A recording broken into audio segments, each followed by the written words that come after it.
Vice बाब 6। एक ज़बूनी है जो मैंने दुनिया में देखी और वो लोगों पर गिरा है। कोई ऐसा है कि खुदा ने उसे धन दौलत और इज़्ज़त बख्शी है, यहाँ तक कि उसको किसी चीज़ की जिसे उसका जी चाहता है कमी नहीं, तो भी खुदा ने उसे तौफीक नहीं दी कि उससे खाए, बल्कि कोई अजनबी उसे खाता है। ये बुतलान और सख्त बीमारी है।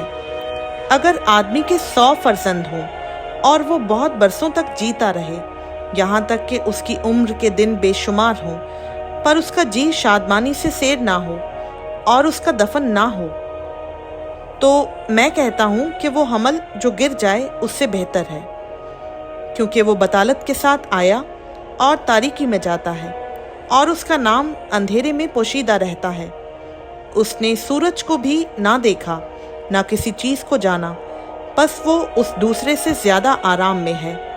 हाँ, अगरचे वो 2000 बरस तक जिंदा रहे और उसे कुछ राहत ना हो, क्या सब के सब एक ही जगह नहीं जाते?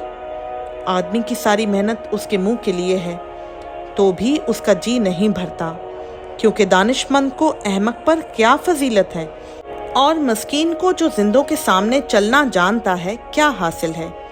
आंखों से देख लेना आरज़ू की आवारगी से बेहतर है। ये भी बुतलान और हवा की चरान है। जो कुछ हुआ है उसका नाम ज़माने क़दीम में रखा गया, और ये भी मालूम है कि वो इंसान है और वो उसके साथ जो उससे ज़ोर आवर है झगड़ नहीं सकता। चूँकि बहुत सी चीज़ें हैं जिनसे बतालत फरावान होती है, बस इंसान को क्या फ़ायदा है, क्योंकि कौन जानता है कि इंसान के लिए उसकी ज़िंदगी में, यानी उसकी बातिल ज़िंदगी के तमाम अयाम में जिनको वो परछाई की मानंद बसर करता है, कौन सी चीज़ फ़ायदामंद है, क्योंकि इंसान को कौन बता सकता है कि उसके बाद दुनिया में क्या वाक़ई होगा। खुदावंद का पाक कलाम का पढ़ा, सुना, समझा और क़बूल किया जाना हम सबों के लिए बाइस बरकत हो। आमीन।